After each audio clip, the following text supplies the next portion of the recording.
What is up, everyone? We are going through this again. We're going through Jak and Daxter. We're gonna just, you know the drill. We're gonna hit it. We're gonna hit it hard. We're gonna go through and make it cry tonight. Either it or I will cry before the night is up, and that is a promise.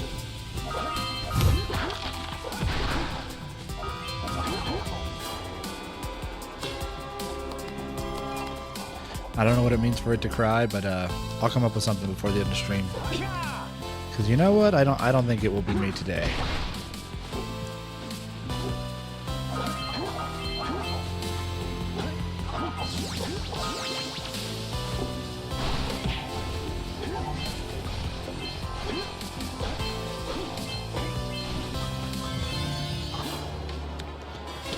Although, you know, if there were a day to cry, today would not be the worst one.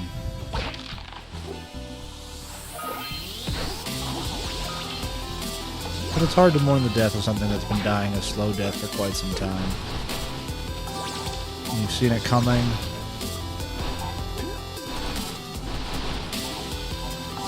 For months and years. The final blow doesn't seem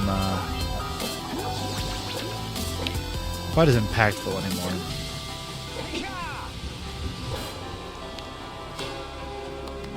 But I think, you know, I know a bunch of people are going to disagree with me. But I think the country's in big trouble.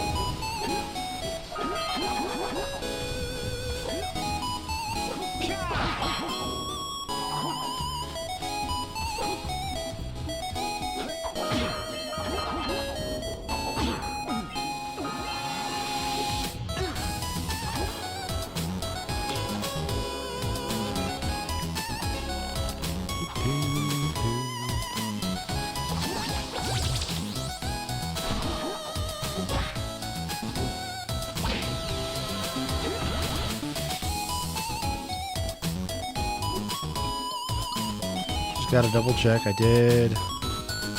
Nice, nice, very nice. Okay, I just ran. The launcher had an update, and so the tooling was updated as well, and just went through and updated all of that. Just had to make sure that my skins are still working, because it would make me sad if they weren't.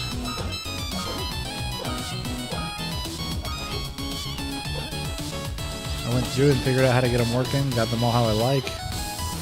Made an entire YouTube video about it. So, you know.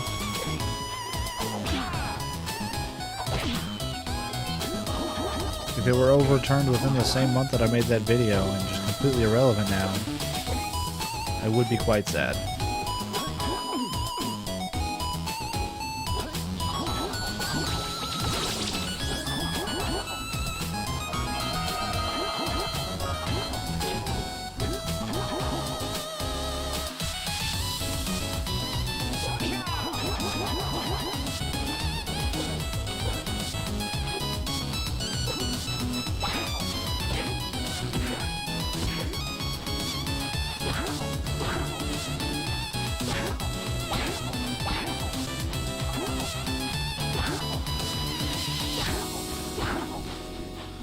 And, like, it's not like it's even a surprise at this point. Like, this court has been so nakedly partisan and political.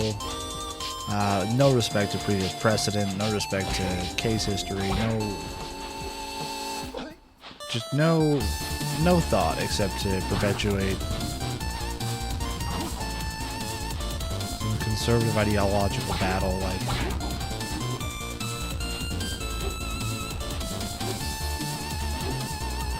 I expected them to pull some sort of, like, loophole and say, oh, well, you know, presidents don't have official immunity from prosecution, but in this case, for Trump, here's why it doesn't apply to him.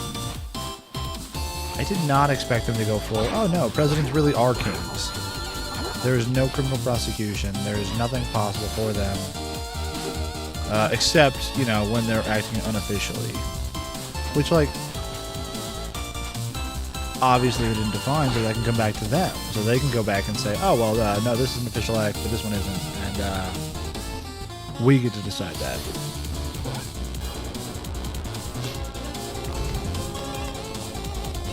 can't have consistency, because then people could, you know, try to follow the law and work around whatever restrictions they put in place, and maybe someone would think of something they didn't, and they would, you know, slip through their control. But hey, if you leave it open, and hey, official acts are fine. You can do whatever you want. It doesn't matter. But unofficial acts, those can be prosecuted. So, you know, it's almost like they're leaving the door open so that they get to decide what is criminally prosecutable and what isn't. It's almost like there's an agenda here, like a political.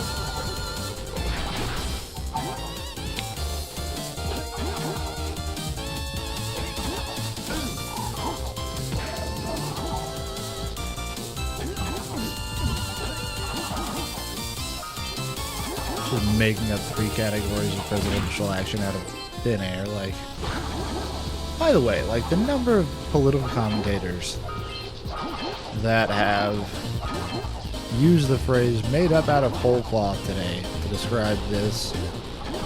Like, come on, guys. Sound like a phrase out of, like, the 1700s. Made it up out of whole.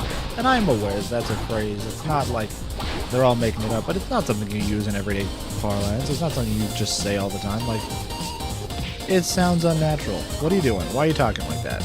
Be normal. Talk to people like you're normal.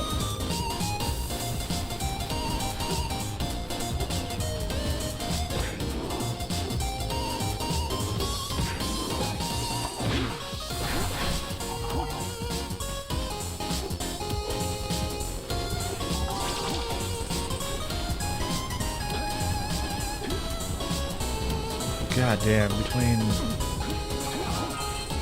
the Fisher ruling and today's case on presidential immunity, the Chevron doctrine being overturned, like, this is actually becoming almost unbelievable, the level of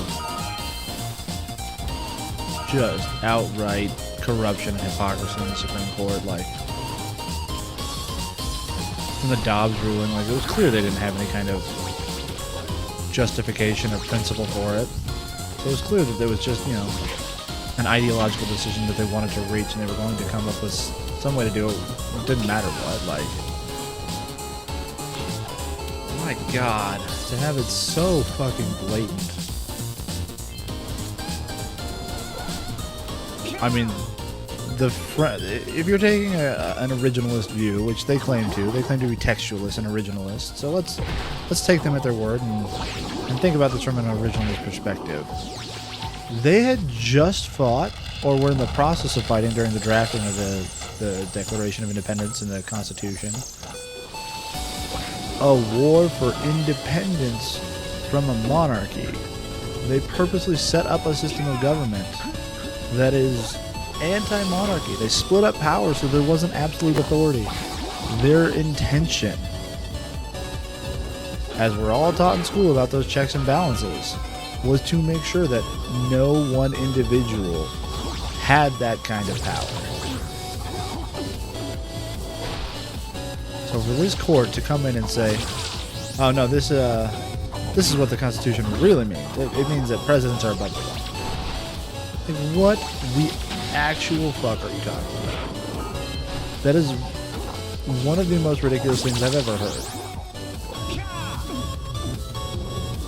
And it's just a blatant lie, because they know that there are enough people that will believe it, that are just actually politically uneducated, that do not think logically, but again, like them, are results driven. Which sounds like a good thing. In this case, I'm meaning that as pejorative. They don't care about the process, the institution, the way you get there. Trying to interpret the Constitution correctly is not their goal. Trying to get to an originalist message or whatever, like, that's what they'll claim, but it's not true. It's a lie.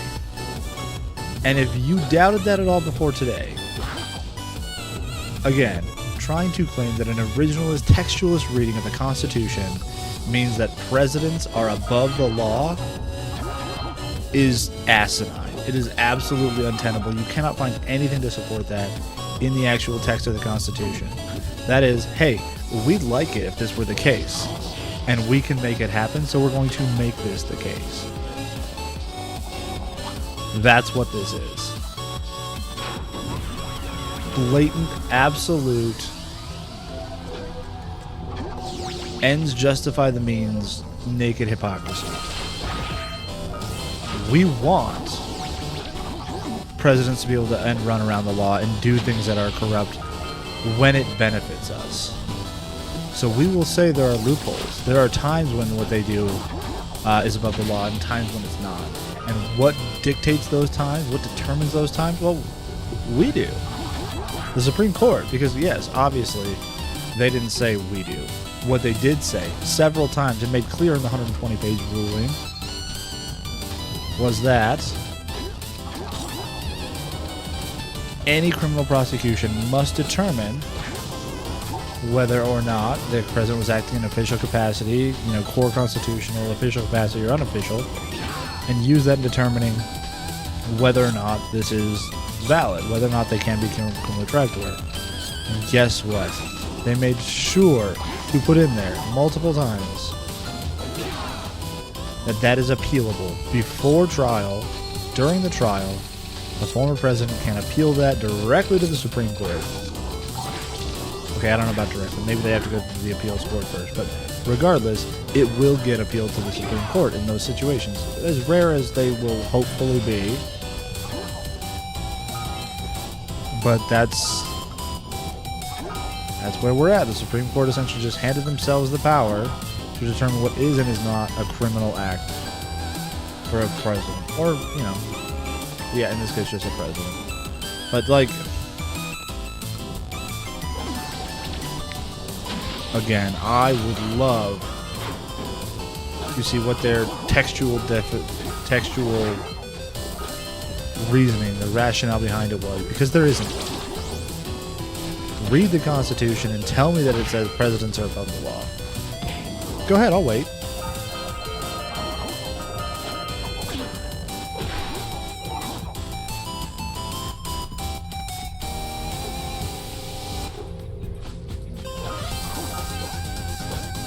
And to be clear, I don't think this is this decision is the end of democracy.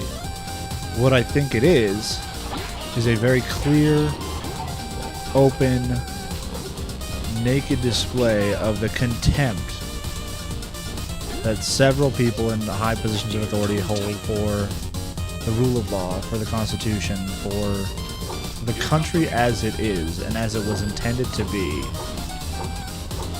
And when the Supreme Court is comfortable enough in being able to make a ruling like this, saying that presidents essentially are above the law and can commit any criminal act they want.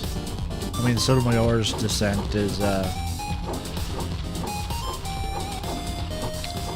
it says it pretty clearly, They can order the military or other functionaries of the government to assassinate political opponents. They can sell pardons. They can accept bribes. It doesn't matter. As long as it's related to their official business as president, they have absolute immunity from that. Okay, they don't have absolute immunity for official acts, only core constitutional ones. I'll try not to be hyperbolic here, even though I'm upset.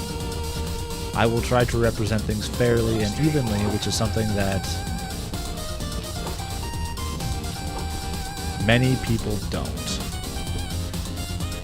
Presidents have absolute immunity for acting in their positions, acting in their position as the president, or core constitutional duties, which basically is what's written in the Constitution. It textually said, hey, presidents have to,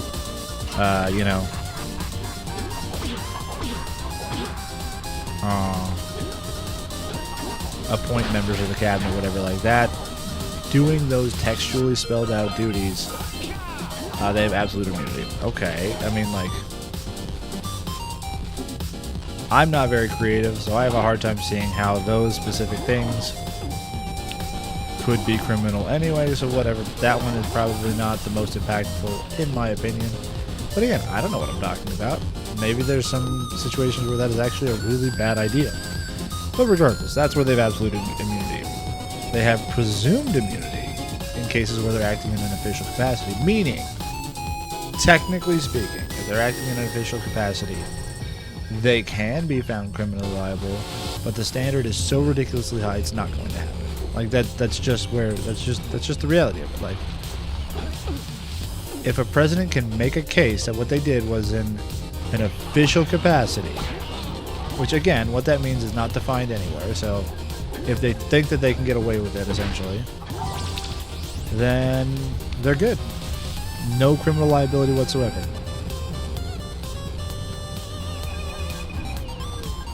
Which, like, let's be clear here, like, I don't believe that there's been equal application of the law in this country for ever.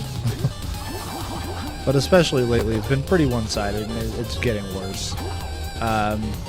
You know, there's definitely a couple classes of people, and some are treated... We'll say some are treated much more fairly than others. Much more constitutionally.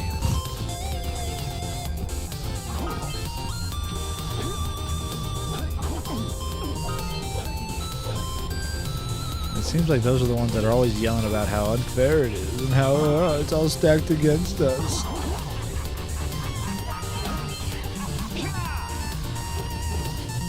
God, it's just so frustrating.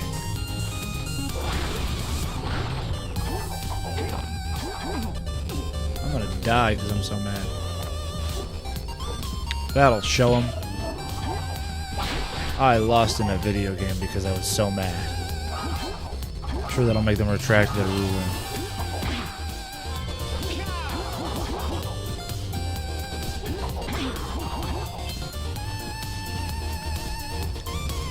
God damn it.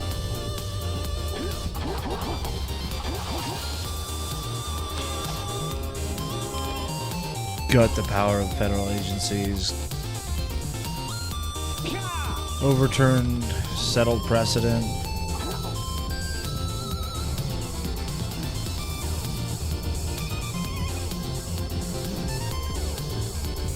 And all of this with no justification. No textual reason behind it. Like not even an attempt to paint one. Just, yeah, this feels like what we want to do right now, so this is constitutional. Because we feel like it.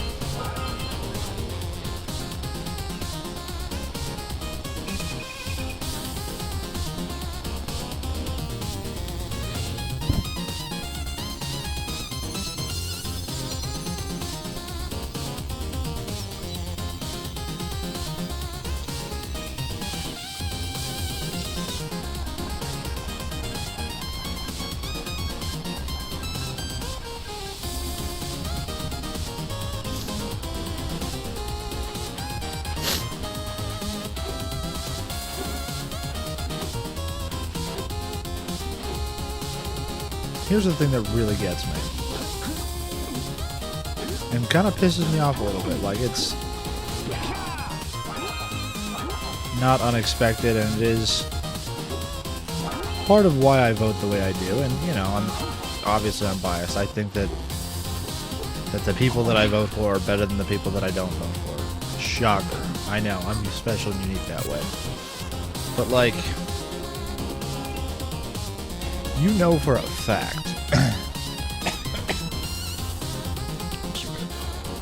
that if the shoe was on the other foot, a liberal majority court would never make this ruling.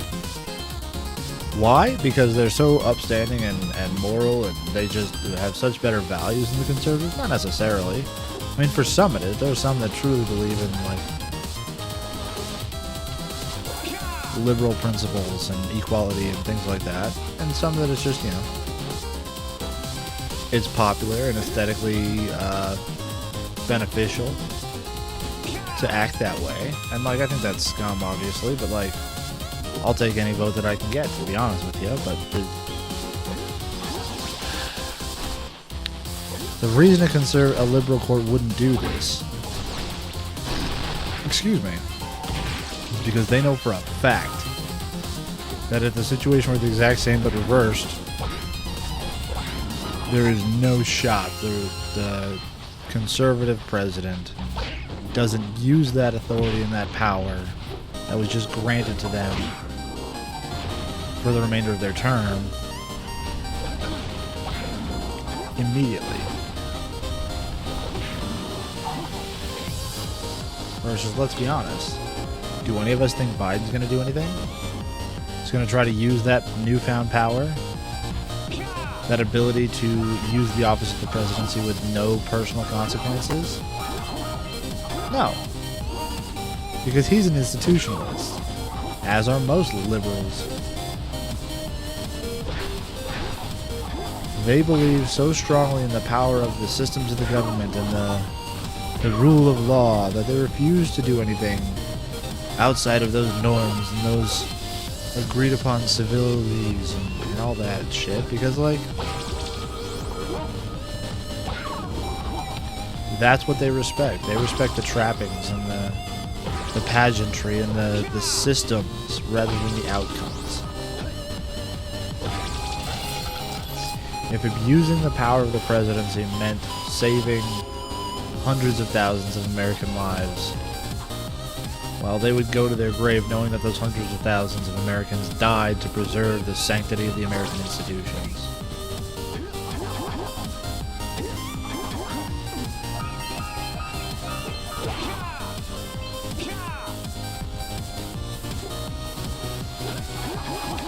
And to be clear, like, I don't think that there's anything necessarily wrong with trying to strengthen the systems and strengthen our democracy and put up bulwarks. Because in large part, why America has survived some of the shit that America has done to itself, because our institutions are relatively strong.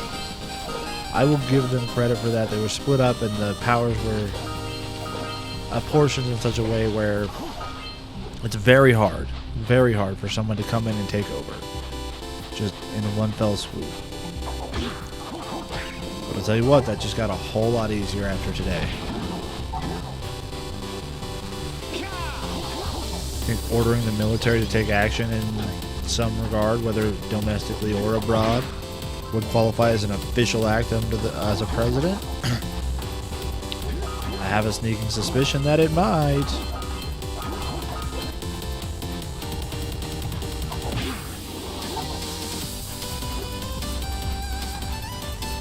I try really hard not to be a doomer, and not to feel like it's pointless to keep trying. Fucking stupid seagull. But man, it's hard sometimes. It's hard to look around and see kind of where we've landed as a country, and not feel like we had such enormous potential that we just threw away.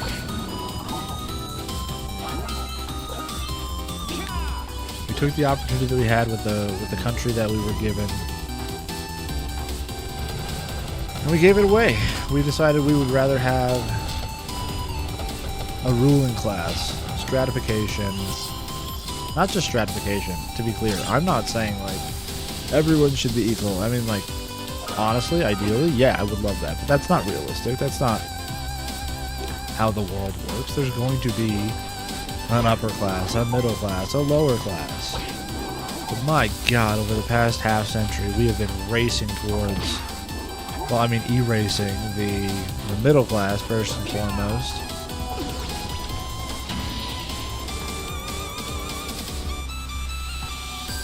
Ah, yes. But beyond just erasing the middle class, about, like, I swear half the voting population of this country has just decided that, you know, the fact that the gap between the haves and the have-nots has never been as wide as it is now in our country, and it's continuing to grow, is actually a good thing, actually. That's what we want to see. That's a healthy sign of a functioning society, is that, you know, executive pay outpaces worker pay by, what is it, last time I looked, something like 700 to 1. Go back 50 years.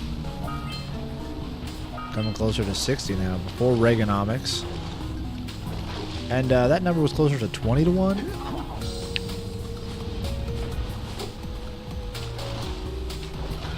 Now granted, I will give you, these are half-remembered numbers, but it is a stark difference. It is absolutely not close. And people think that's a good thing. People are excited by the fact that the wealthy just have essentially unlimited resources. And in order to accomplish that, they starve out the people that they need to build their wealth. Make it make sense, please. I don't understand how we got here. How so many people have been duped to think that supporting the wealthy and powerful is in their best interest. It's not. When you hear about tax cuts for the wealthy and you think, well, that's not fair. Why not? How did they gain their wealth? I mean, for the vast majority of them, it's because they were born to the right people. At this point, that's literally all it is. Most wealth is inherited. But the people that have built it, did they build the roads, the societal structures, the police departments, the fire departments? Did they just... Public services are used and abused in order to cut costs at every side. I mean, there's a reason that for a while, Bezos, when he was the richest person in the world, had something like 30 to 40% of his workforce on food stamps because they didn't make enough to... Because all of them, their wages were low enough that they qualified for federal food assistance. At the same time, the person in charge of their organization was the richest person on the planet with hundreds of billions of dollars to his name. Like, he got there because we subsidized the company. We as the taxpayer. Like, I don't pay enough to make a huge difference. I'm not wealthy, and, you know, take that as however you will. If you want to say, like, clearly you're just jealous. I mean, probably a little bit, yeah, but also, like, it doesn't take a genius to realize that, like, this is broken. This is not how a functioning society works. You do not squeeze the poor until they have no blood left to squeeze out of them to make, you know, a nice tasty soup for the rich guy who's got everything. Like, that's just not...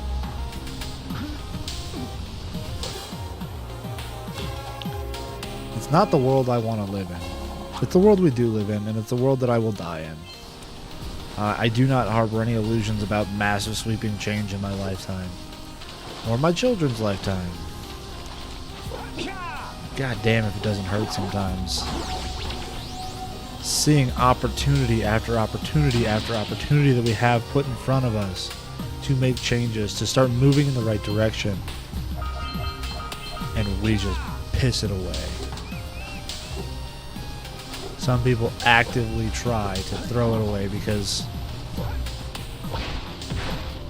what, America good, capitalism good is what we were taught our whole lives. Like,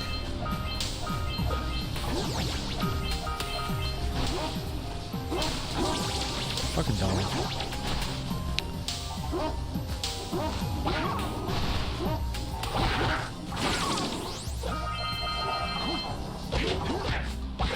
And I understand the hesitation about broad sweeping change, and I understand why people would be hesitant to say, like, yeah, let's go ahead and just, you know, try something completely different, start our system over from scratch. Like, that is not also a feasible thing. I'm not demanding we switch over to, you know, magical space communism tomorrow. Like, that. But I'll tell you what I am hoping for. And what I wish would happen, and what, again, will not. Don't get me wrong. I'm not expecting this anytime soon, but if we could at least move in that direction. You know, instead of saying, hey, it is now literally legal to throw a homeless person in jail because they are homeless. What if we, you know, put in place policies to get those homeless people homes, to help them back on their feet instead of throw them in jail? Where, oh, by the way, now if they didn't before, which they probably did, statistically speaking, they now have a criminal record, and it's going to be so much harder for them to actually get back on their feet when they do get out. And, like, their life wasn't going great before, and now we're going to throw them in prison because their life wasn't going great. Give them a criminal record, which means, like, you know, no one's going to fucking hire them, because that's a thing in our country. What a great solution. So proud of all of you. God damn the fucking Supreme Court. In case you missed it, that was another decision that came out. That was on Friday, though. But now, used to be that the policy or the position was that you cannot impose criminal penalties on people for sleeping outdoors, for being homeless, essentially, if you did not have enough resources to support them, if you didn't have space and shelters for them, then you cannot criminally punish them just because they don't have a home, just for being on the street. That got overturned. Now you can.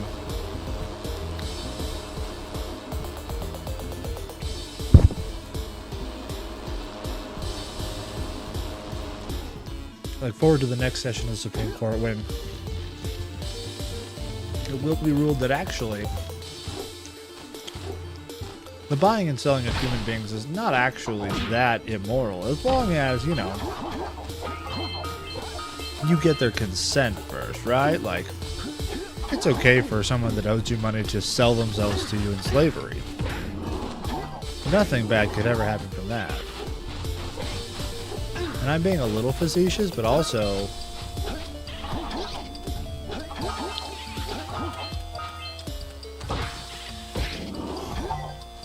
it would piss me off, but I'm not honestly sure it would surprise me anymore.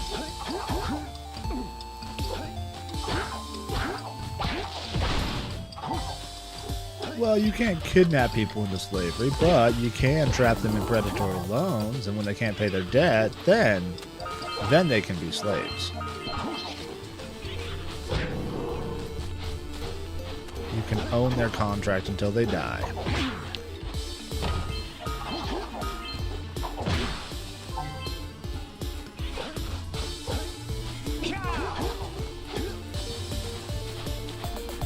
Where'd he go?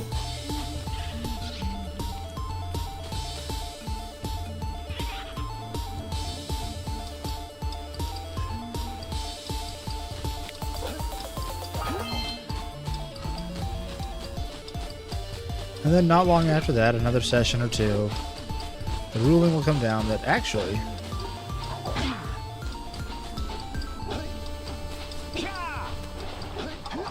you can also start hunting them for sport.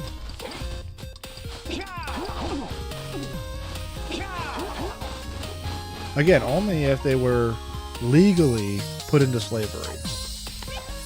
If they agreed to, you know, be your indentured servant while they paid off their debt to you, well, you can do that. You can also, you know, if you happen to get someone who's athletic and resourceful, I'm sure there's a wealthy billionaire out there who wants to hunt the most dangerous game.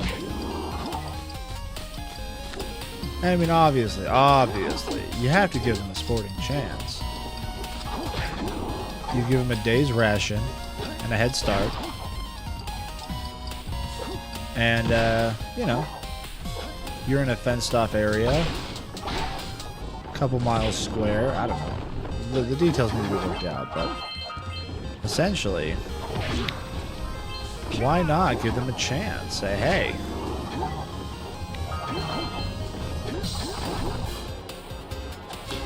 we will either buy out your contract or pay your family some amount of money to set them up for life, essentially. If you come and participate in this hunt where you are the game.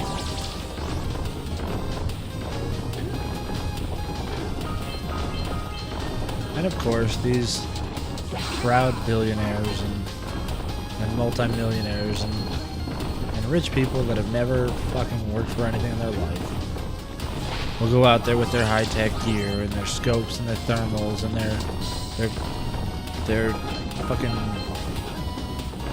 tech apparel that is lighter than a can of soda that can protect you from temperatures down to negative 20 degrees, and their catered meals and their shit will go out and feel just oh so superior to the fact that they are able to take down other humans.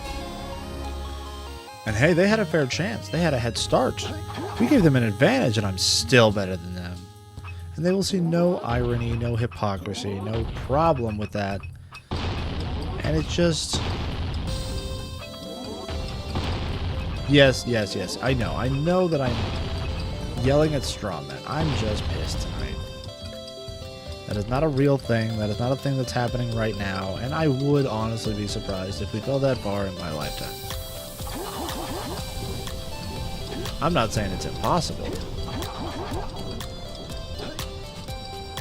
Oh, fuck.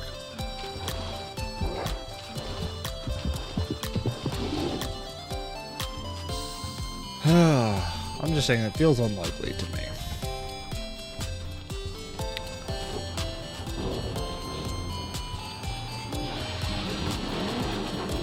Oh, shit.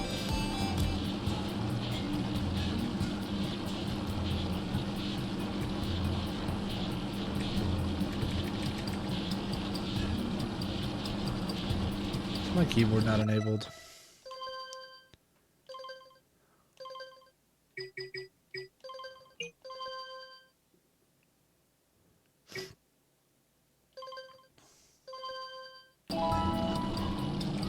Let's try that again.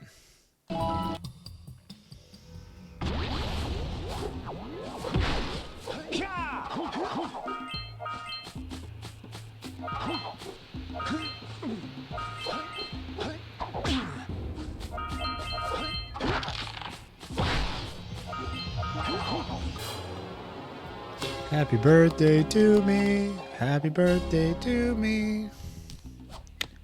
We're fucked in this country. Happy birthday to me. It's not my birthday today. It was yesterday.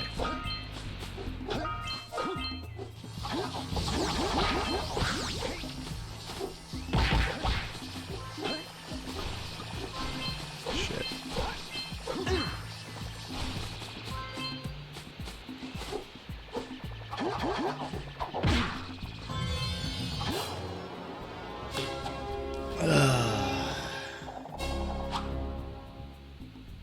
Oh, shit.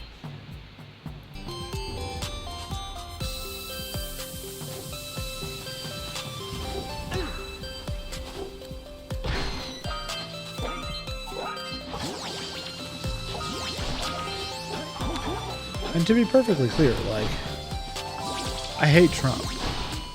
And I would not mind seeing him criminally convicted. But that is not why I'm angry. I am not angry because, oh, Trump got away and I've got Trump derangement syndrome and blah, blah, blah. I'm upset because this is chipping away at the foundational bedrock of our country, of what democracy even is. And I know for a fact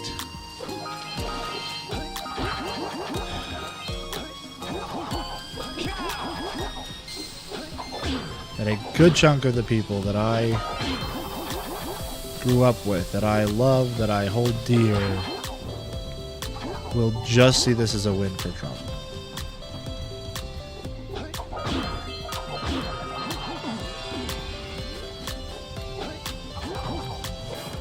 They'll dismiss any potential concerns about the expansion of presidential power as fear-mongering and overreactions, but like,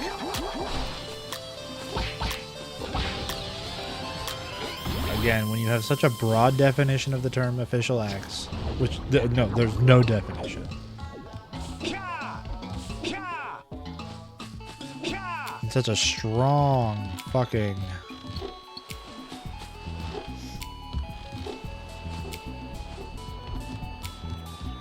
case. It's a strong ruling in favor of presidential power. Like, it is genuinely scary what is now allowable.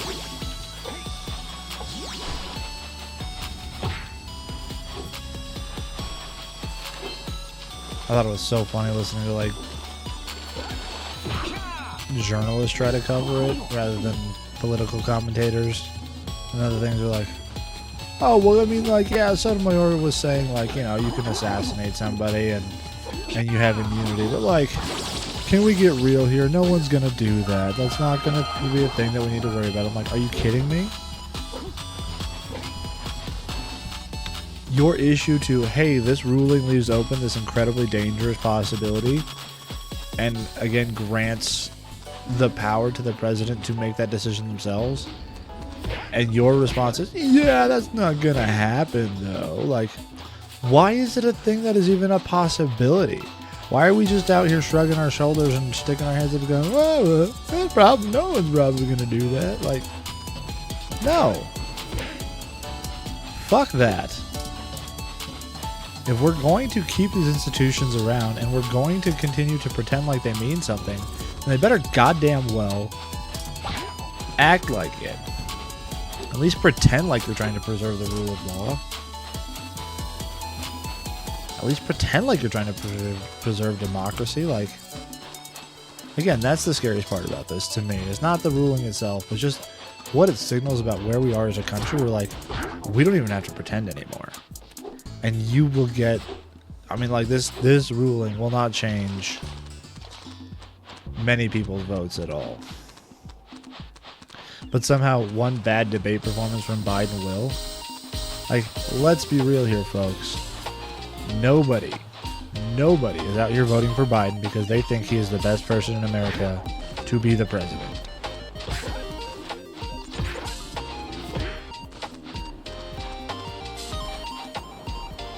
We're voting for Biden because the DNC controls our choice as to who the other viable candidate is in this two-party system. And he's better than Trump. I mean, like, for the past decade, that has been the tagline for the DNC. Better than Trump. It's such a disgustingly low bar.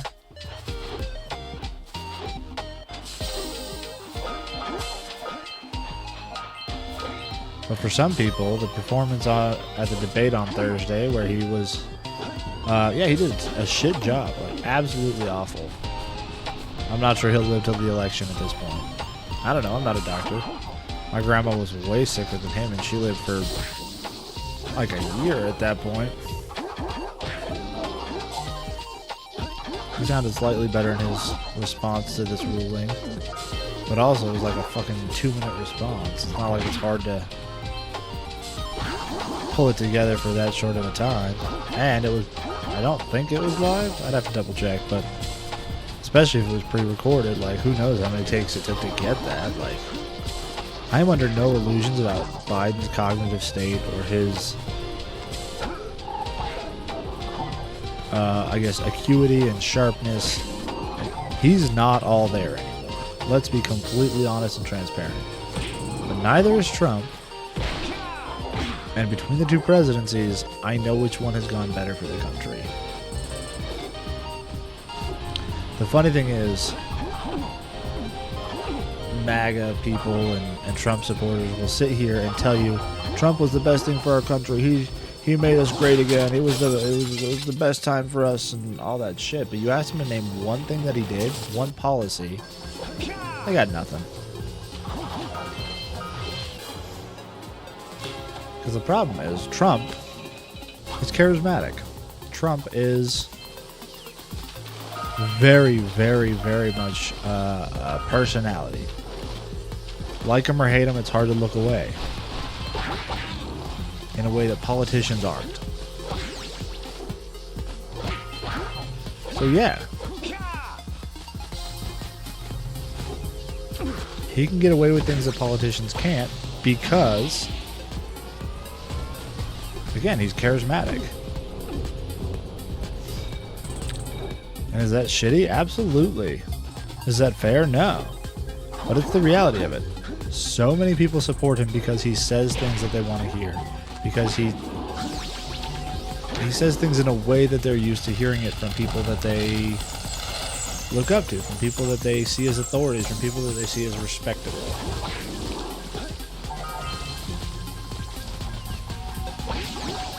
And honestly, like, it's pathetic to me. You still want daddy to tell you what to do.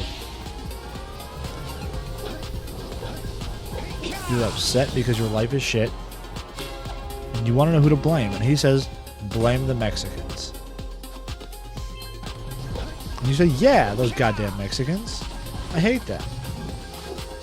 Never once stopping to consider, maybe the other people that are fleeing their country for one reason or another to come to America with basically nothing aren't the cause of my problem. Maybe it's the people who have all the stuff. Maybe it's the people who have all the power and all the control, of which Donald Trump is, according to him at least, at the head. I'm like, if you want to believe him, and he's a billionaire and a president, and a former president of the United States right now, how does that not put him at the top of every category of the people that are going to be causing the problems? Because you don't want him to? I get the temptation to believe, oh yeah, he's just like us. He wants to make things better for us. Because he doesn't talk like the politicians do. He doesn't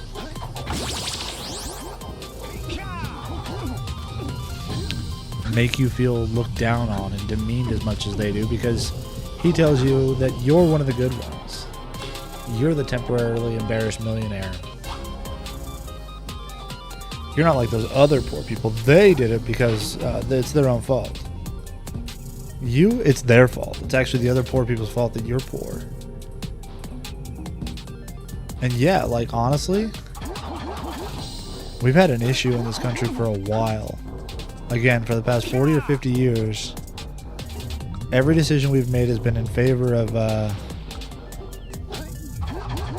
expanding that gap between the haves and the have-nots. Intentionally, deliberately, and just viciously.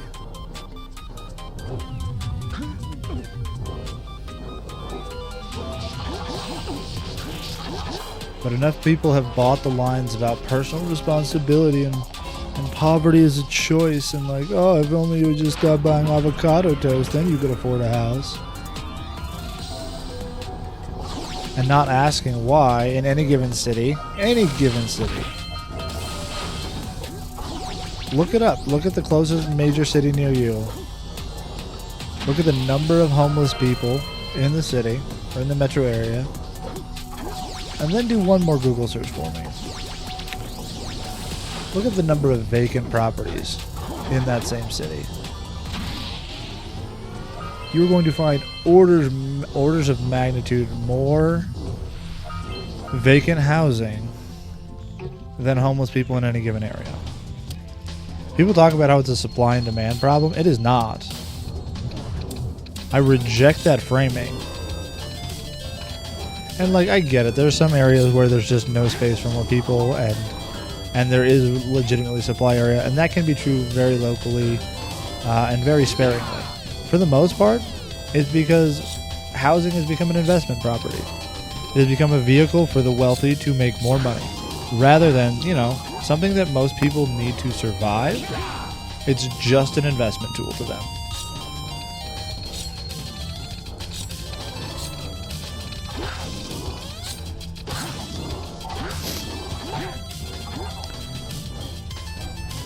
What pisses me off is just like the fact that everything about our country is designed to protect these people and their wealth and their power, and it's just so fucking frustrating to watch it all and to watch the people that have nothing be blamed for it all.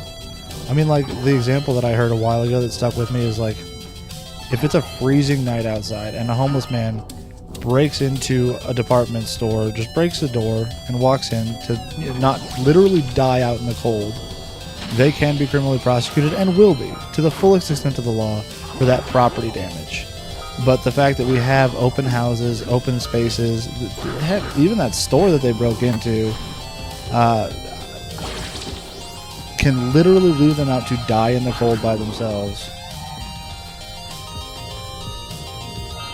Hey, thanks, Priest. Thanks for being here. I appreciate it. I'm just ranting after the Supreme Court shit today, so if you're a conservative, you're probably going to get mad at me. And you know what? That's okay. But, yeah, it pisses me off that, like, we've just normalized that in our country, that it is perfectly fine to punish someone who has nothing for some inconsequential, basically no harm to someone else. But again, there's no problem letting people die out on the street in the cold. That's absolutely fine. That's not an issue. It just absolutely just I can't anymore. It's just so frustrating. Here comes the big one.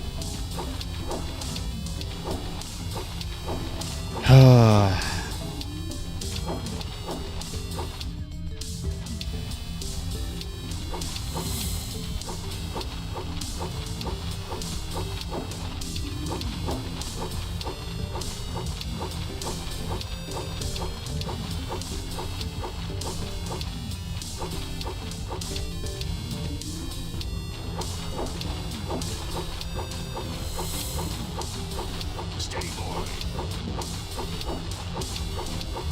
Here comes the big one.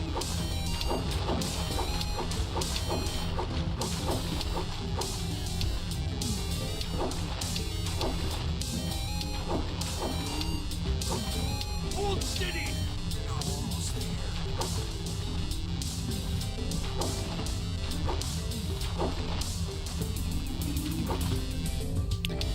And honestly, like, in my heart, I'm also an incrementalist.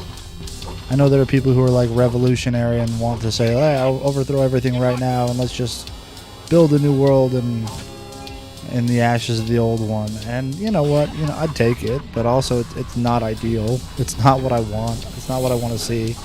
I would love to see us just make small changes to make things better for people, little bit by little bit.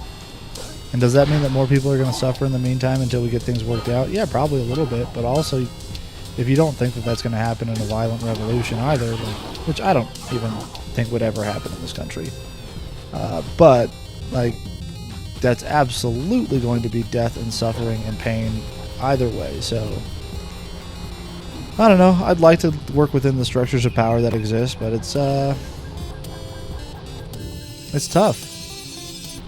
It's tough to keep hope alive, you know?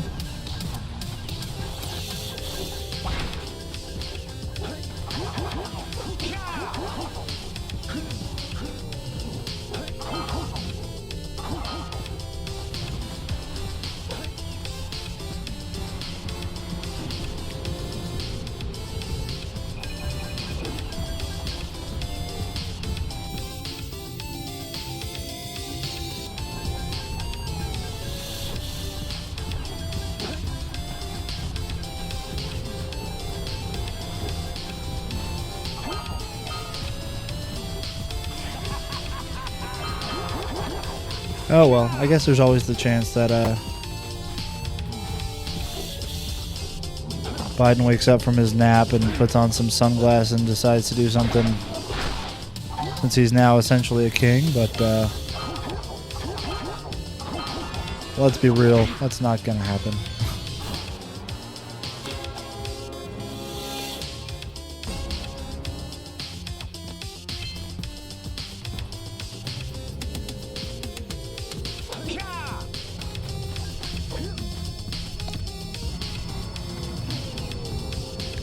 Let's see an executive order appointing 6 more justices to the Supreme Court.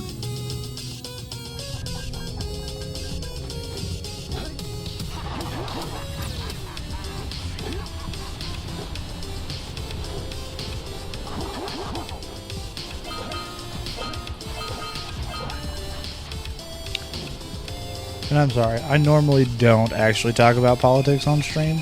I'm normally pretty apolitical in my content. Like, I'm not an apolitical person, but I also don't think that it's necessary to spend all of your time talking about it or going over it, especially when it's just venting and complaining and it's not really making a real difference. But yeah, I'm just ticked tonight.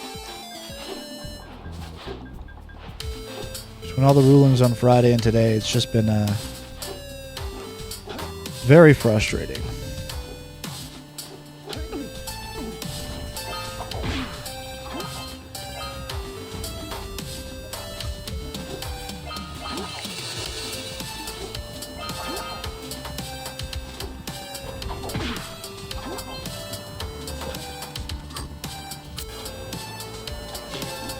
And again, like, I probably shouldn't be complaining. I'm not the right... I don't really have any right to be as pissed off as I am. Like, I am the person this system that we live in was made for. I am a cis, hetero, straight, white man from a relatively well-off, I mean, moderately well-off family. Like, I'm not rich by any means. But also, I am comfortable. Why am I going up the canyon?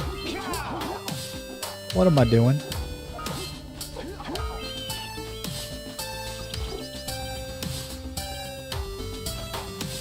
But that's part of what pisses me off, is the fact that, like, I individually want to help. I want to do things to make life better for people. But there's not a lot I can do beyond, like, helping with phone banking or trying to make things a little bit better. Like, I can't go out and, like, make someone's life better, like go take a homeless person off the street or anything like that. Like, I just don't have the ability to do that. But I want to. I want to be able to make change. I want to be able to make the world a better place. And that sounds so, like, trite and dumb, but, like, I would love to be able to make that a reality. Best I can do is advocate for policies and positions that I think make the country a better place overall. And to be completely honest, it's not enough.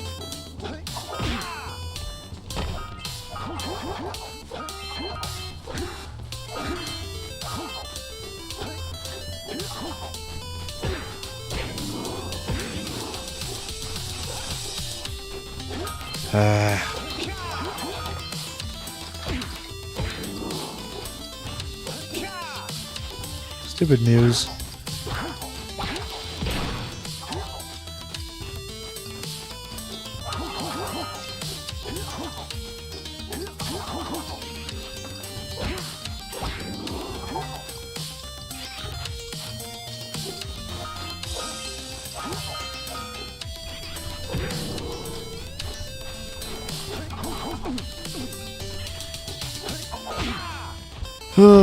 And I know there's a lot of sweeping changes that need to happen to our political system before any major change could even begin to start happening.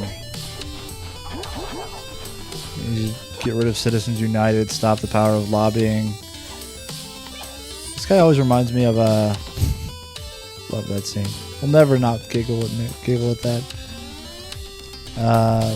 The muse reminds me of what's his name? I feel like I've said this on stream before, but Chip Skylark. Just something about the design of the muse reminds me of Chip Skylark, that, like, pop star from the Fairly Odd Parents.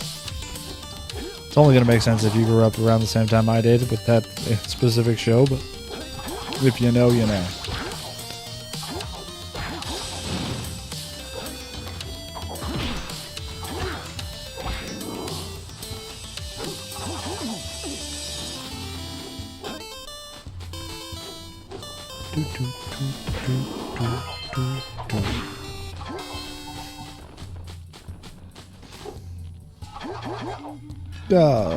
Oh, lucky me. I thought that was the end.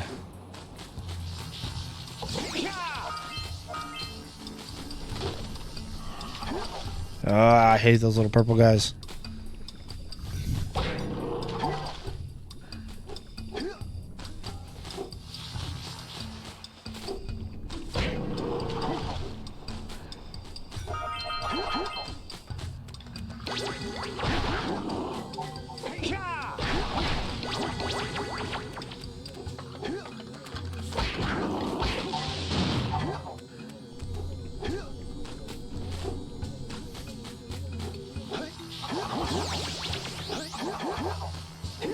That was terrible. But it was a busy weekend at my house, just in general. My oldest kid's birthday was Friday, and my birthday was yesterday, so we had a lot going on. He had a birthday party at a local, like, arcade type place over here called Boondocks. And that was exciting. And then we had a birthday party with my wife's family. They live about an hour away from us, so we went out to there. And they do a birthday party for pretty much. They basically split it up to a monthly birthday party because they've got a big family, and a lot of them live nearby, near enough that they get together regularly. So pretty much every month we get together and celebrate whoever's birthdays were that month, and that happened to be Saturday. So celebrated mine and my son's and one of my brother-in-law's birthdays all on Saturday. And yesterday I just basically I just had a really low-key day. It was a nice way to spend the day where my wife just took care of a lot of stuff that I normally do, and I just basically got to rest. It was very nice. I do not deserve my wife. She is amazing.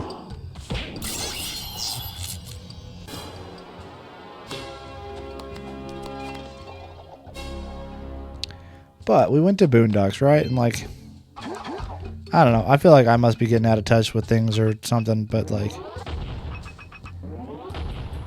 it's kind of expensive. You have to pay per person that's going there. So like, I told my son, hey, we're all going with you. Obviously the family's going to be there, and you can invite, 2 or 3 friends. And that's got to be it, because it's expensive, and like, we're doing okay, but there's definitely limits as well. And he was fine with that. We invited 3 friends, and 2 of them RSVP'd saying they were coming. But both of them ended up bringing siblings and parents, and one of them brought a grandparent. So like the overall total is like 3 or 4 people more than I was expecting, which it adds up quickly. I'll just say that. It was like $30 a head, so it was like an extra $100, $120, something like that I was spending that I wasn't expecting to. I'm like, I was just floored by the fact that, like, why wouldn't you tell me when you RSVP that you were planning on bringing, their brother or their sister? And like, I probably would have happily said, oh yeah, that's totally fine, go ahead and bring them. Like, it's not like it changes the outcome at all. It just felt, I don't know, it felt pretty rude to be like blindsided like that. And it's not like they're there at the place. I'm gonna tell them, oh no, sorry, you're out on your own, like, whatever. Especially since, like, I know one of them, like, they're not doing great financially and things like that. And like, I know they wouldn't have felt comfortable paying that on their own. And like, I don't feel great paying it either, but like, I'm probably in a better position than they are, so like, sure. And again, it's a birthday party. I want it to be fun, and if it's like, if you don't have another option for your kid or whatever, then sure, go ahead and bring him and we'll make it work. But like, it would have been great if I'd at least had some heads up, some notice, anything. Like, I don't know, that was the frustrating part to me. Oh, and also, and this is just like stupid and inconsequential, but it also ticked me off because I'm in a venting mood tonight. I'm just going to be angry. I'm not normally this angry either, but, that's the night that we're on.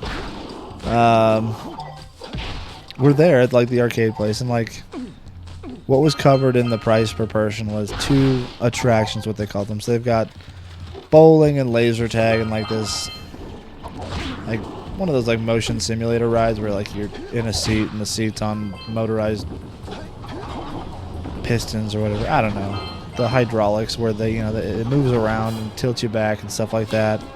And you wear these like 3D glasses and you're watching a 3D movie and you got a little gun attached to your seat. And it's just like a little, 5-minute movie thing where you're basically playing an advanced version of Duck Hunt, where you shoot at the screen and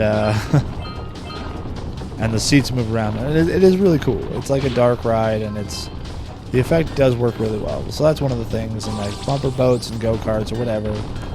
And like, yeah, they're 100% right. They say, go-karts are weather dependent and yada yada yada, blah blah blah.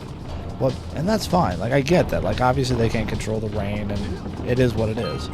What did kind of tick me off, though, is like, we went, and my kid, my oldest, like the kid whose birthday we're celebrating, goes, and he'd want to do the go-karts. That's what he'd wanted to do the whole time. That's what his thing was that he had chosen, one of his 2 attractions. And I was like, yeah, cool, that's fine. We can definitely do that. So we're outside. He's in line. He gets up. He gets in the go-kart. And they're looking at things and watching the weather. And they're like, all right, well, yeah, we're still good to go. They take off. And he's not that old. He's doing the rookie track is what they call it. So it's a really small track. They open the starting gate type thing and let him out onto the track. And then after their first lap around, they open up the closing gate, wave them all in, and stop, say, sorry, rain's coming in. We had a lightning strike close by. We got to shut it down. So he gets 1 lap of this tiny little track. And my wife is like, okay, cool. So do we get this like refunded since it was canceled, like, and he didn't really get to do it? I was like, oh no, sorry, it's weather related. That's it. That was the attraction. It's like, are you kidding me? Like, oh, and I get it. And like, we're not about to like pick a fight with the minimum wage employee who's just running the go-kart track or whatever. But it's also just, it's so frustrating. Because like, it literally cost you nothing. It cost you nothing to just give a button and be like, all right, all you who just scanned your passes for this lap, you get it reload. It's just all like, it's all digital. It's all on the card. Like, they spent basically no resources. It would have cost them nothing to just load another attraction back onto the pass, but like, that's not the policy. So that was it.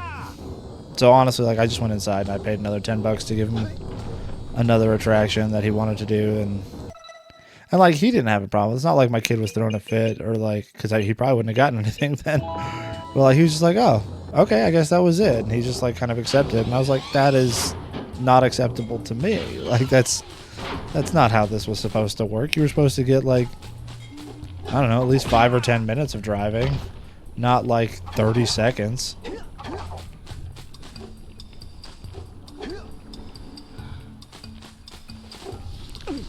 Anyway, it is what it is. Overall, it was really a good party. People had a good time. My son really enjoyed it. It was probably less stressful than other ones that I've done where I kind of try to do a lot more of it myself. It was more expensive for sure.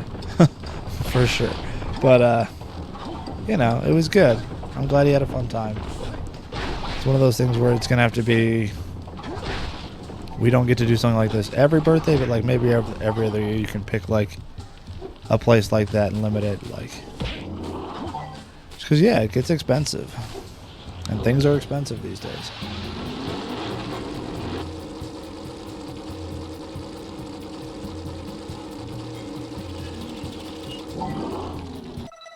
Why did my music stop? I'm very confused.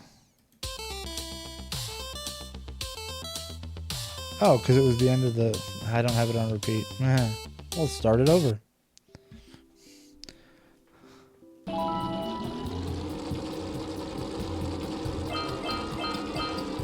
God, I love this song. Damn it.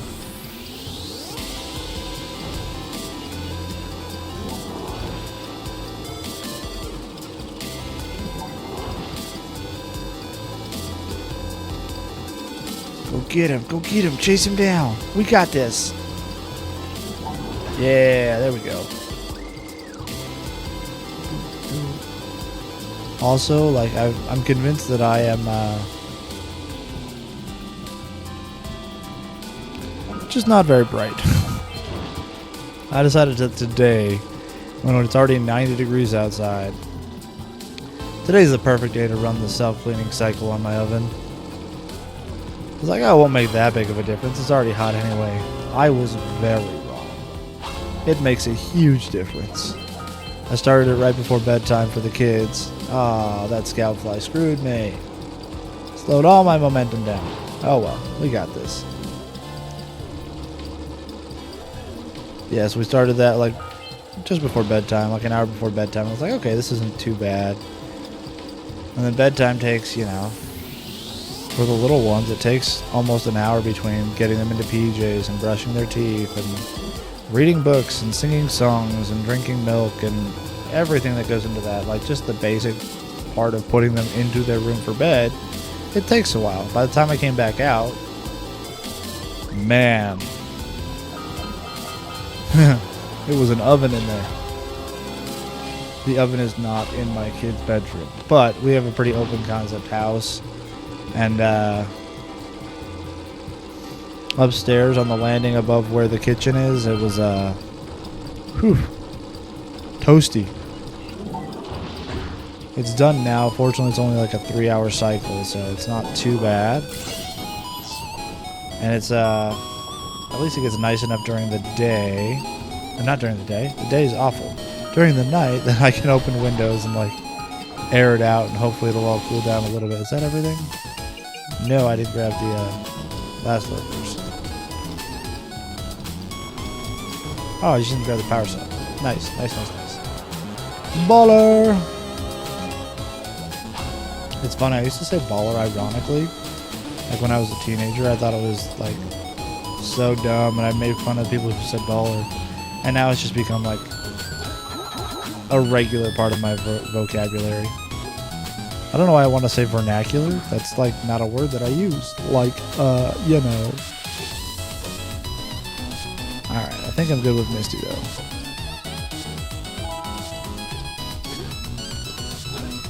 Perfect.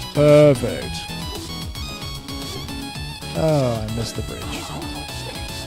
Alright, let's go get Sentinel and then Fire Canyon. That's probably where I'll call it tonight. I'm in mountain time. We're only at 11:30, but still.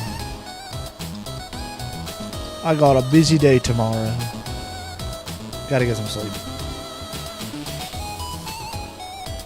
Oh, but thank you for letting me vent. Thank you for...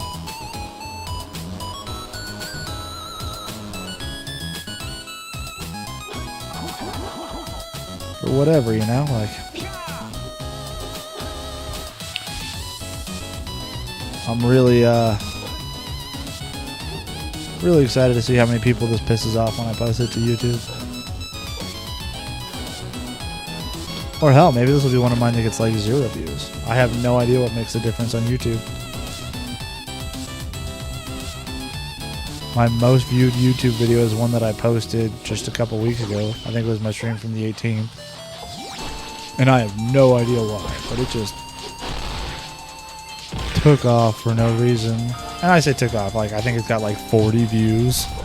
And the average view is probably like 3 minutes. It's not like it's a ton of watch time, but I don't know why. I wasn't talking about anything particularly interesting. I wasn't doing anything different than the norm, really. But I think, like, I've had one other video that's up to, like, 37 to 38 views, and that took months to get that high, and then within, like, a week, this one was up at 40. I was like, what happened? I don't understand. But I'm going to be honest, I'm not really putting these on YouTube for views or for visibility, as much as just to have a place to have them, because goddamn they take up a lot of storage space. And do I think I'm ever going to do anything with these? Probably not, but I'm kind of a digital hoarder. So yeah, YouTube is my repository. And hey, if people discover my stuff that way and want to come watch my streams, fantastic. That's great. More power to them. But I'm not expecting that to happen, especially since I don't put any work into editing or cleaning them up. I just put them fully up there unedited with the most boring titles. Let YouTube pick the thumbnail for me.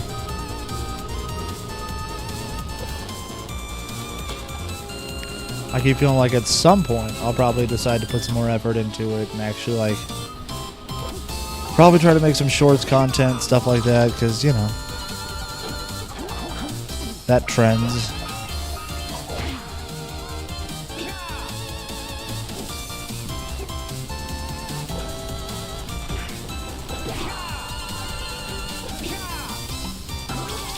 Hey.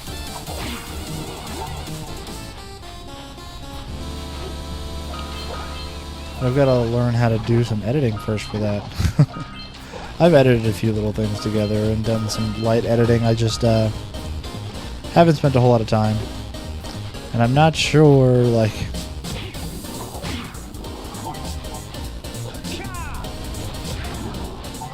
how to edit things into a short format. Like, I'm sure I need to change the aspect ratio to make it basically vertical. Because, you know, shorts are vertical. But, beyond that, that's going to be a challenge. And I like challenges. I think they're fun. But I just don't have time for this one yet. Trying to learn bookkeeping and help my wife out with her business, and trying to learn programming and more about programming and keep up with that. And learning how to... I'm currently a stay-at-home dad while my wife's business is growing.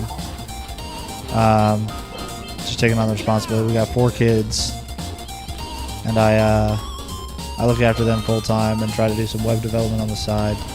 Try to help with the bookkeeping where I can, and also I'm my wife's IT representative for her company essentially, and personal assistant, and whatever else needs to be done that I can fill in and help out with, you know. So got a lot of hats, got a lot of things going on, and like, again, they're good problems to have. We're busy because she has a lot of business, and it's good, but it's very busy.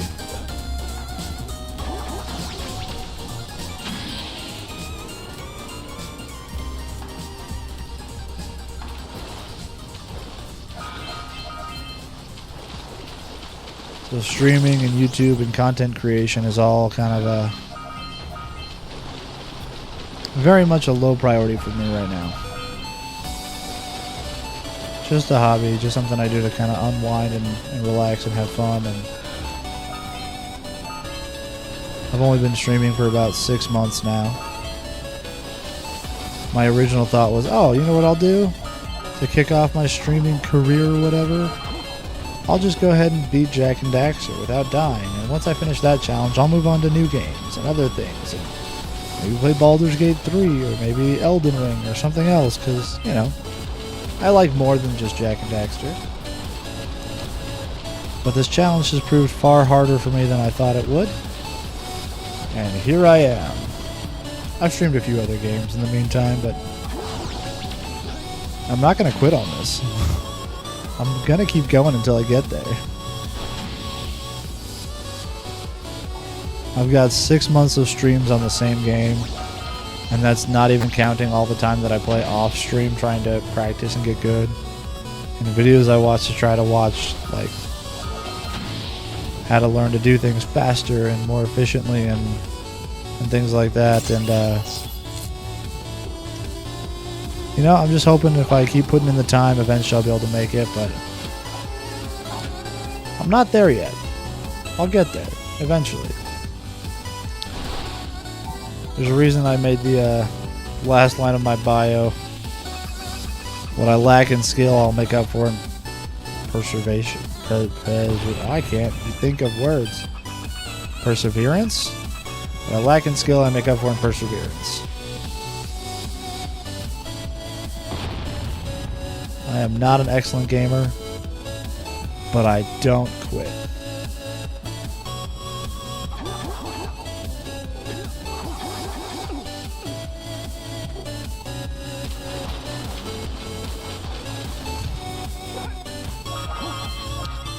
And the nice thing about a challenge like this is I only need to do it once.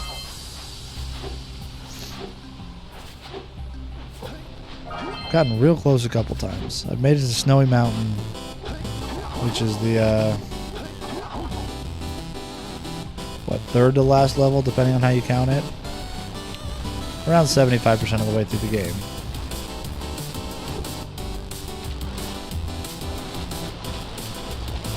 And I've made it there a few times. And then all the ice and stuff like that just absolutely destroys me. So, one of the cool things about streaming it all, though, that is something I would never get just playing by myself, is occasionally people that know a lot more than me and are a lot better than me will pop in and give me advice and tips and tricks and things like that. For example, I learned about the speedrunner mode in Open Goal here, where I can just press a button combination.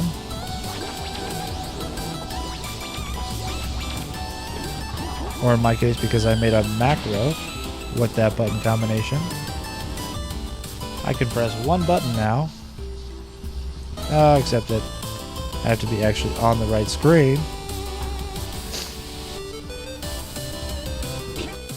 And get this nifty little speedrun menu where I can just immediately reset a game and I don't have to quit and start a new game and select the slot and wait for it to load. It just immediately starts over. I can select individual levels and practice on individual levels. I can select categories. This is an awesome menu. And I had no idea that it was here. But someone came into my chat the other day, a couple weeks ago, maybe closer to a month now. Time flies. And showed me that menu, and I was like, whoa. Where were you 5 months ago? I'm just kidding. Like, I'm sure that's in the documentation for Open Goal somewhere. I'm sure that I could have found it somewhere, but I just, you know, you don't know what you don't know. I didn't even know to look for it, you know, so. And just like little tips and tricks and little things that make my life easier. It's great to have people just come in and just, you know, help out occasionally. And I try to return the favor, and where I can, go watch other people's streams and help out where I can. If I've got knowledge or advice, I'll definitely share it, and hopefully it doesn't come across as overstepping. I'm just trying to pass it on, you know? I've had a lot of help in what I'm trying to do, so I want to try to help other people in return.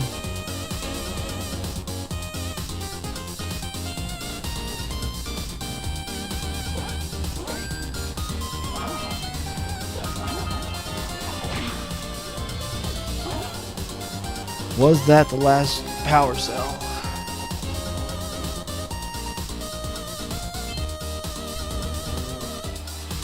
It was indeed. Okay.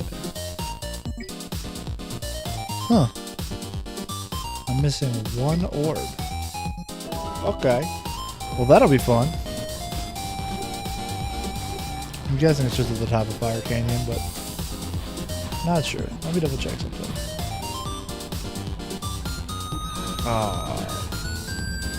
Easier said than done.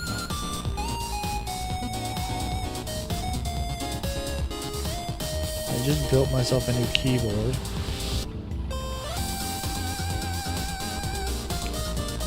And it's really cool. I'm quite happy with it. It turned out really awesome. I 3D printed the case and hand wired all the switches and everything like that, and just wired them up to some microcontrollers and downloaded the right firmware and all that jazz. And it's really fun, but it's a split ergo keyboard. And I'm going to be perfectly honest with you, like, I am not used to this keyboard yet, so typing is painful. It's still very painful.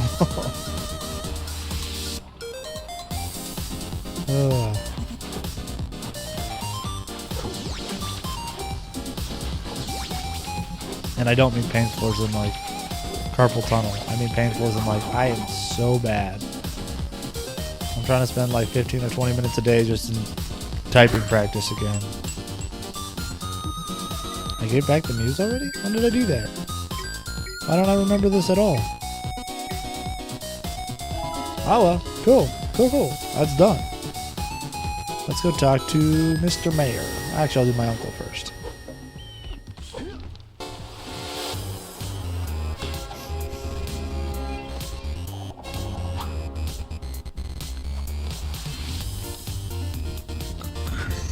Excuse me. Sorry, like I said, I'm a little bit tired.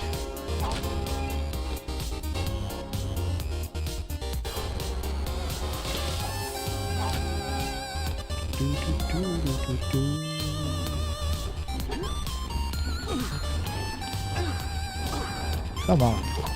There we go.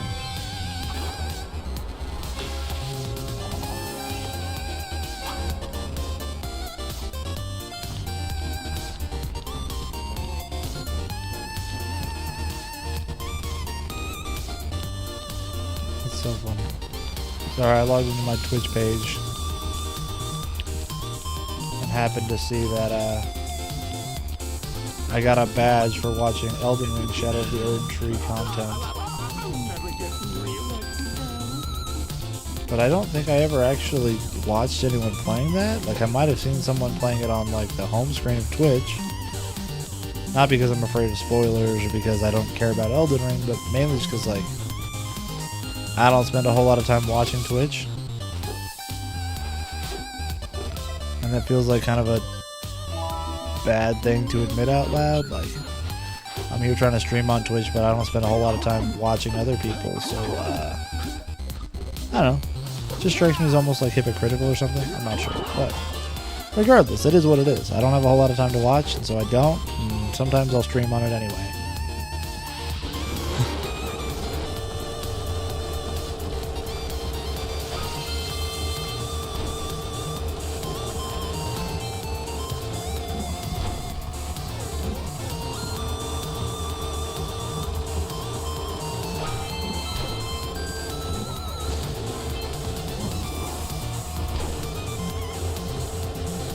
I started playing this game with my wife as well because they just came out with a new mod for it.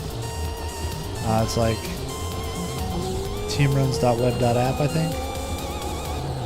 And basically you can either set up online or local co-op or PvP like competitions so you can get the orbs the fastest, or if you're doing co-op, like just you both split up and work on getting different orbs and you can play together. It's a really cool project. Like, honestly, the community around this game is still so goddamn inspiring. I love that 20 years after this game came out, 23 years now, there are still people out here who care. And I mean, like, the whole open goal project and everything that represents, and then all the mods and the new things that are coming out for it. It's just awesome to watch. I love it. I got about 15 minutes. I was going to call it around midnight. I thought it was going to take a little longer. See if I can get through Precursor Basin. I will not do Lost Precursor City tonight, though. I will die. If I try to do Precursor City tonight, it will go badly. So, we'll do Basin. We'll do the Basin and see how that goes. I'm going to say it out loud even though I know it's going to jinx me, and say that I rarely have trouble there. Mostly just because there is a green eco event, so if I'm in trouble I can just play it safe for long enough to make it back there and survive. But yeah, we'll see how it goes. Hopefully I get through Basin and then I can save and quit and start next time in a decent place to make it all the way through.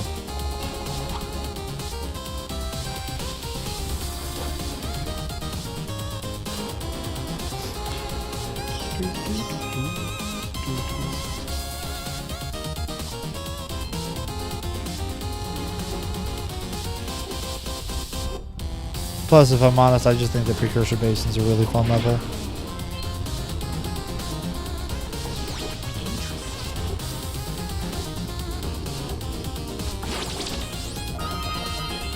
Like, the controls to the Zoomer aren't like tight like a racing game or super polished, I guess, but like, it's just fun. They made the Zoomers fun to drive. Which means at some point I should try the mod that's called the, what is it, the Zoomer Legacy? Where you're on a Zoomer through the whole game. That is something I should try soon. I've tried several mods. Had some fun with some of them. I think that there's a lot of really impressive stuff happening with them. Some of them are definitely not my cup of tea. Like the Super Mario 64 mod. It's really cool, and I can respect what they did, but just... oh, I don't know. There's a reason that we don't make games like Super Mario 64 anymore, where every time you complete an objective, you have to start the entire level over again. It just gets painful. It's just frustrating, and man, I'm using the same words over and over again tonight. I must be tired. It just makes it really hard to get into like any kind of flow state, which is some of the fun of the Jak games, is that you can just, if you know where you're going and you kind of have a general idea of how you want to go through it, you can kind of go from one power cell into the next and plan routes that make sense, and you can get through them quickly.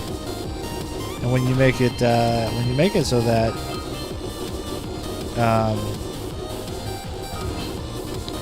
after each power cell you obtain, you have to start the level over.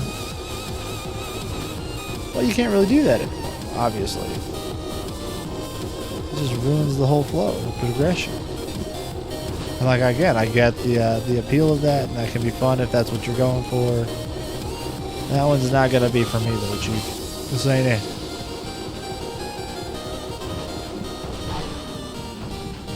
I mean, to me at that point, why not just go all the way and do the what is it called again? The randomizer? I don't know. There's a mode where every collectible you get, every scout fly, every precursor orb, everything teleports you to a random location in the game. So, you know, completing anything just becomes just such a tedious chore.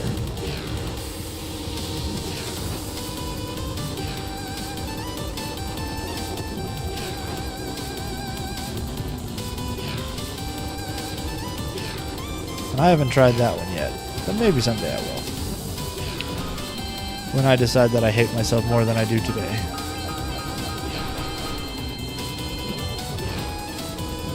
The Forgotten Lands is new content made by Qatar, and I can never remember the other person who made it. I feel really bad, but really cool, new levels, more challenging platforming in general. Fun stuff. I hope they keep working on it. Right now they've got 3 levels in the Forgotten Lands, I think. And they're really fun. I had a blast with them. And I saw that they put out a new one recently. It's like a river. I don't know, something about a river. And I need to try that one too. But honestly, I just haven't taken the time to install it. I'll probably do that on stream sometime in July is the goal. I haven't done that offline because I want to go through my first time live. Give my honest feedback live, and I don't know, I don't really want to just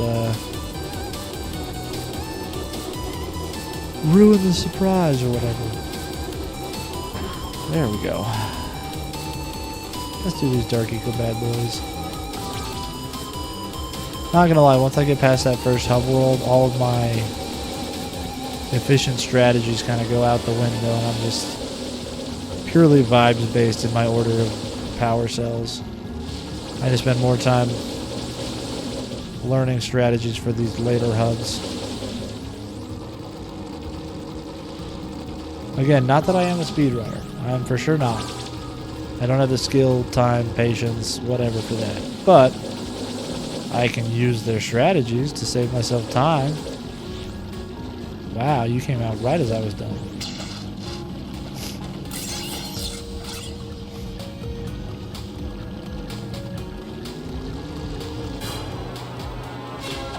Speaking of my YouTube channel, which I mentioned a while ago, I do have up there a full playthrough. I think I did it in 2 nights, but I wanted to see how long it would take me to go through Jak and Daxter without having any kind of limitations on it. Just like if I would just play without trying to do any kind of like efficient strategy or whatever, just play through as a normal playthrough, but trying to go as fast as I can. How fast could I get through it? It took me a little over 3 hours. If I remember correctly, I think it was like 3 hours and 20 minutes or something like that to 100% complete Jak 1. So, not too bad. Like, it is obviously nowhere near the speedrunners who I think are, what, like sub 80 minutes now I'm not even sure what the record is right now, but like much faster, much faster. But still not too bad, I think. Somewhat respectable. No. Ah, dang it. All right, let's get Diaper Boy.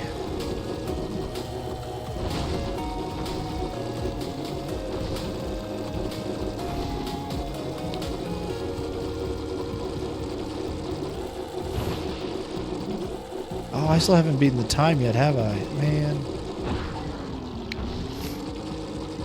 Oh, and there's another purple guy that I haven't killed. Probably back in that first area. But since I'm over here, let's go ahead and do the blue rings.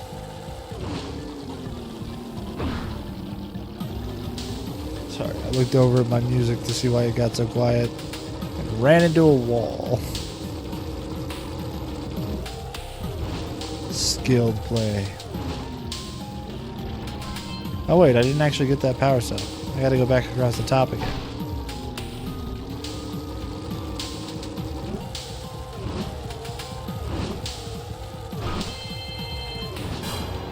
That went better.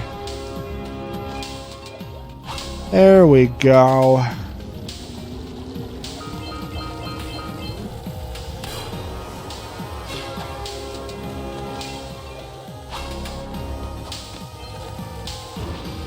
Now let's go do the blue rings.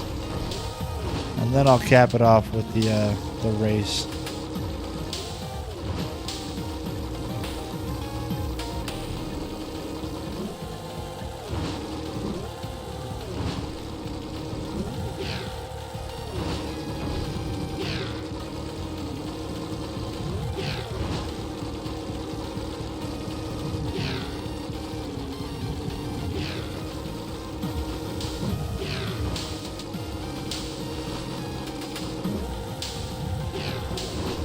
Oh shit. Wrong turn. Can I save it? Just barely. Actually, I have no idea. There's no visual or audio clues to how much time you have left, so... I don't know. Maybe.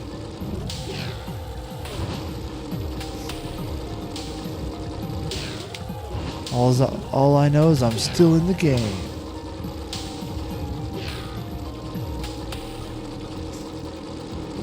I want to hear you upbeat. I want to hear you positive. We're screwed.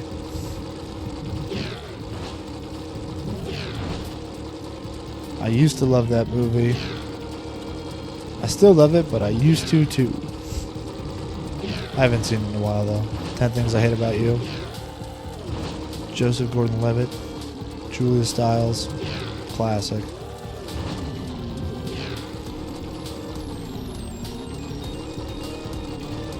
Oh, Heath Ledger. How could I forget Heath Ledger? My goodness. I'm ashamed.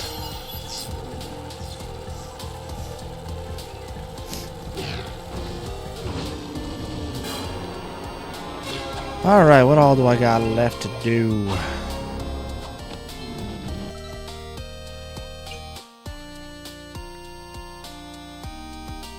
Oh no.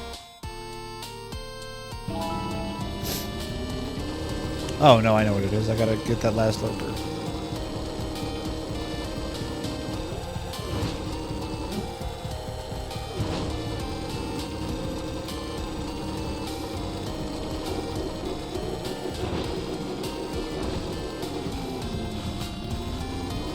I feel more comfortable going this way anyway. I don't know why it makes any difference, but this is the direction we will be spinning. Oh, come on, I had him.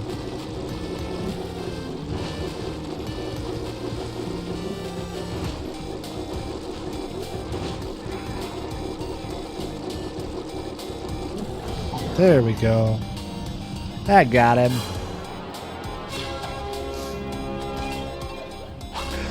I've dropped frames. My internet is doing so bad lately.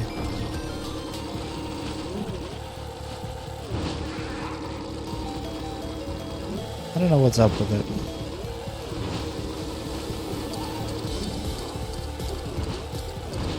But hey, the good news is this might finally give me the push I need to get a bunch of devices off my network, and I've been wanting to create a separate network or SSID for just my IoT things. Got several cameras and smart speakers and lights and stuff like that. Right now I just keep them on my 2.4 gigahertz band. But I kind of want to create a separate one for just them.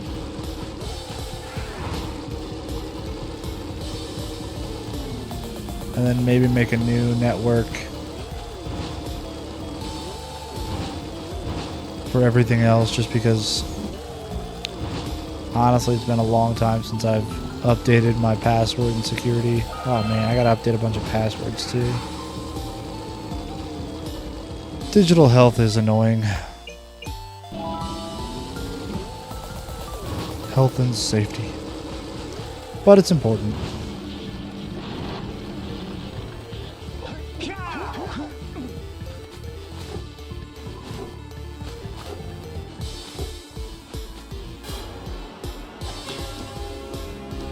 So, you know, just add it to the list of tasks that I got to get to eventually.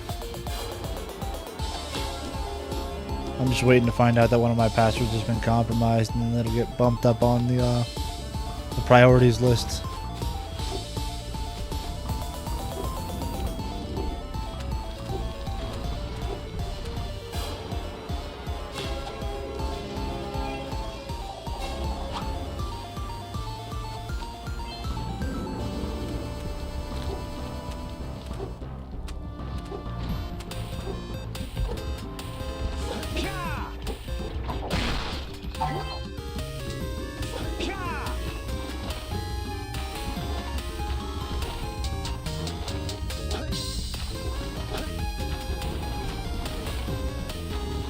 Alright, well that's the basin.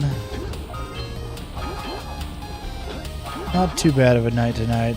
Second run. I died pretty quick the first time, but I was pretty fired up. Not surprised that I wasn't playing very well.